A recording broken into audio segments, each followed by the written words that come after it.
All right. Thank you, Abby, for being willing to join me. So, will you just tell us a little bit about yourself and your family?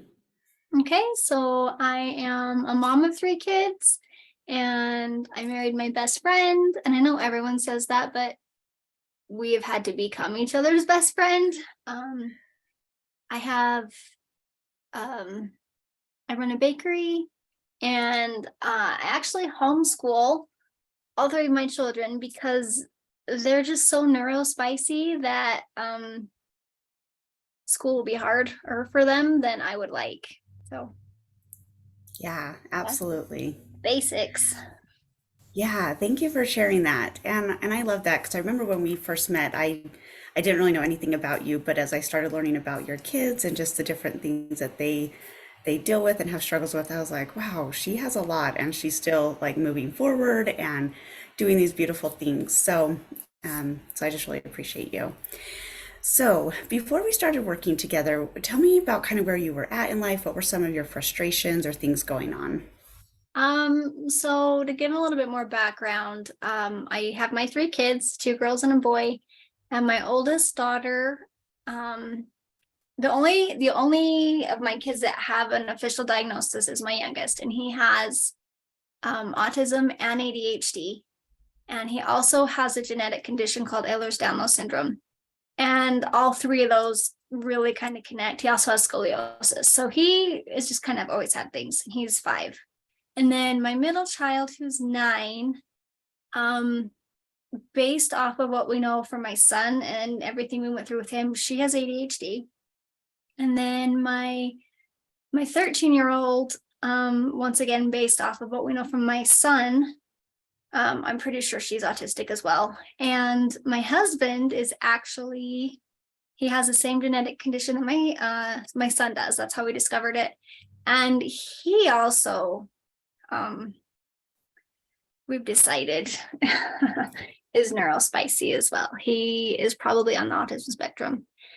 And when we first met, I had just barely gotten an official diagnosis for my son.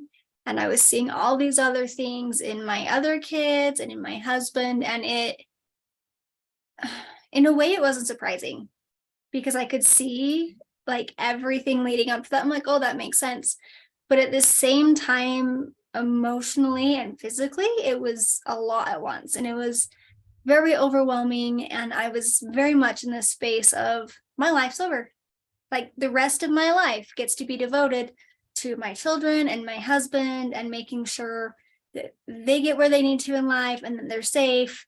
And even though I've been working on self-care, I'm going to put myself on the back burner because I don't know how to do anything else at this point. So that was Yeah. very much where I was when we met.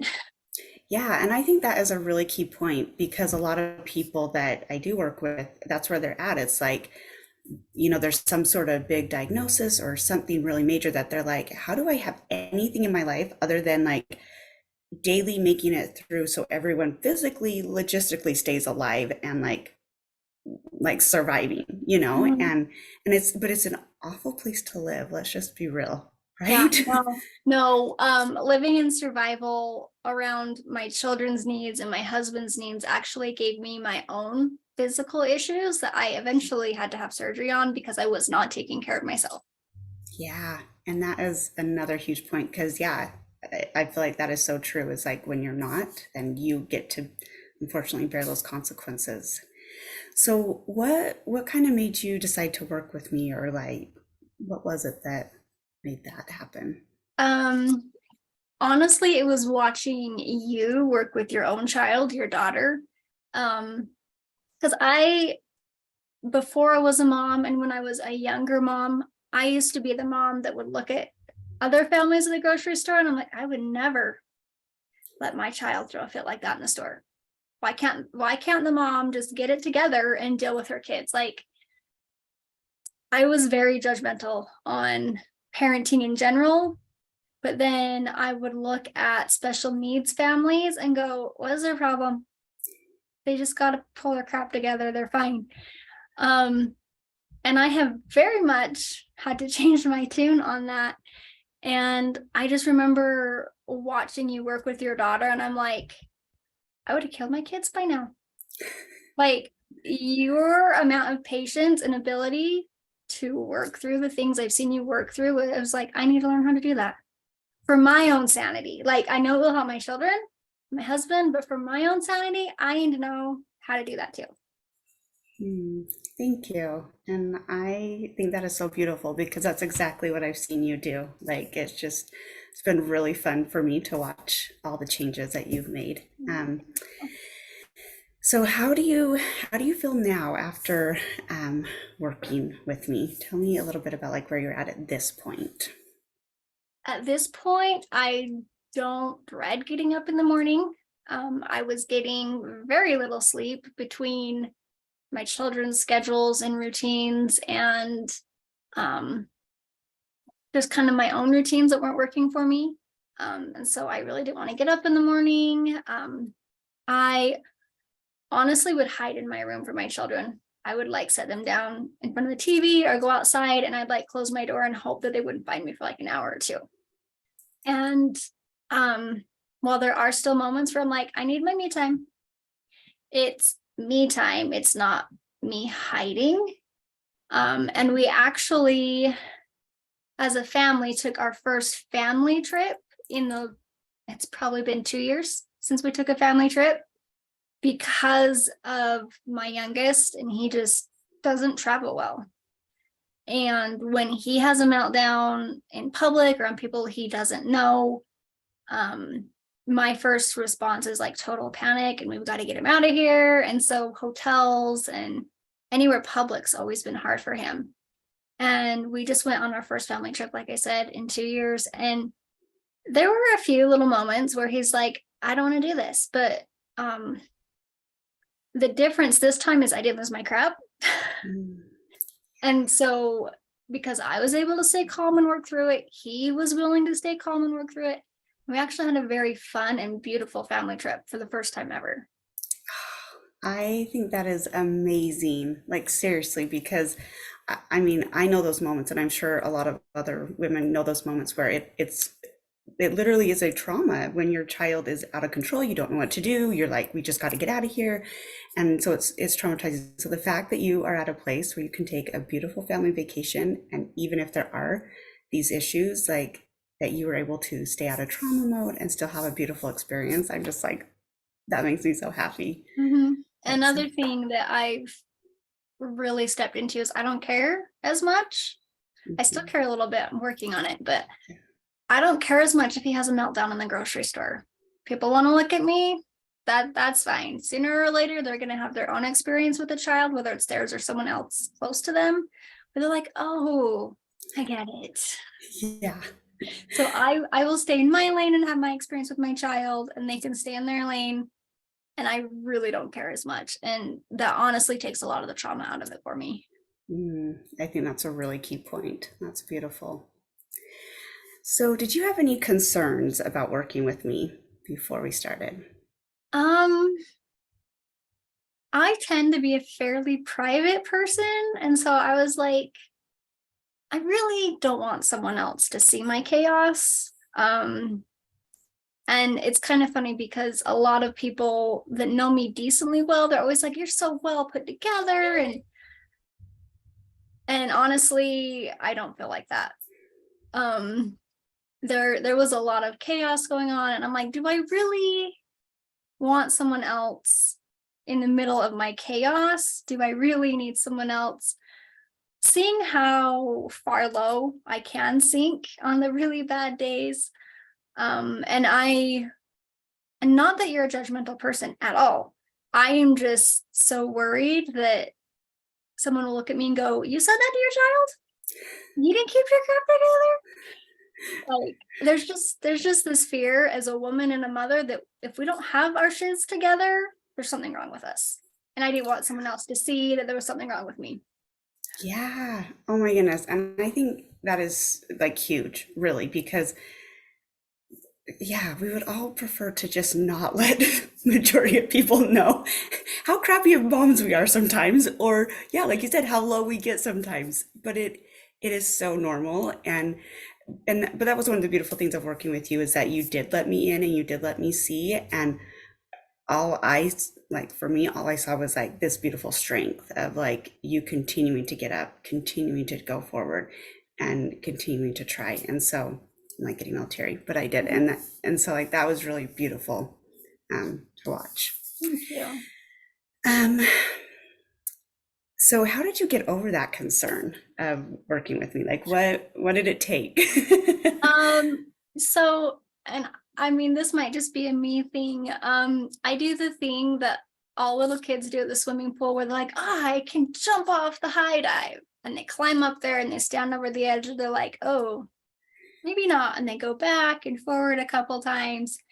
And then you just have to close your eyes and jump because I've been the person that's turned around, walked down the ladder, and then just sat out of the pool the rest of the time.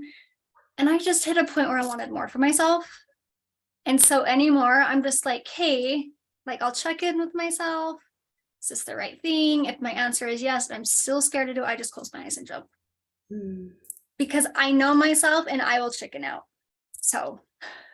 Oh, that's so cool. And what a good analogy. Like that's a perfect visual because I think we've all been to that point. Like, yeah, we're like, what did I choose to do and how do I get out of this? And I just have to go. So yeah, that's so true. Okay, so what have been the results of working with me? Because you've had some like huge things happen in the last few months that are like awesome. So share with us some of your successes. So like I said, we went on this family trip. And I've had the capacity to step into my own business more. And I was able to help pay for a lot of this trip from my own business funds, which is the first time I've ever been able to do that. So that was more fun than anything that I could do that. I've had the capacity to actually work my business. I run my business from home, and so my children are always in my space. And I don't know if they just grew up a little bit or if it was because they could sense a shift in my energy. But they're really good at leaving me alone when I'm trying to work now. Where before they needed something every 3 seconds. And we've been able to set up better routines so that they don't need me every 3 seconds. They're in a space where they can think a little bit more independently because I'm not scared to see what happens by giving them a little bit more freedom. Sleeping better at night. I feel better. My relationship with my husband has gotten better because when one child's having a meltdown and then at the same time the other child is asking 700 questions at once that she's asked a million times all day long, and you can't find the other one because she's hiding in her room reading, and your spouse comes in, he's like, what's wrong, how can I support you? And you're just like, F off. Like, it's not a good environment for a relationship to like thrive. It barely survives. And we've gotten to a point where we actually can communicate and we can talk and we get to enjoy each other's company versus here's the bills that need to be paid and whose doctor appointment is next. And with that, we've actually been more willing to step into some financial things that we didn't want to do. We were afraid to take some risks, and we finally got to a point where you're like, let's try it. And it actually paid off, and our financial situation and our doctor bills have decreased, which has been good. Yeah. Oh, all of those things are just so cool. And I just love, like as you were talking about your husband, just from the outside perspective looking in, just watching that dance of like taking to doctor's appointments and just the support and the flow and seeing that relationship get even stronger. I think that is really cool. Okay, so tell us a little bit more about your business, because you obviously do bakery items, but tell us a little bit more, because it's really like exponentially grown the last little bit. It has. So I do just things like cakes, cupcakes, cookies. I teach classes to little kids.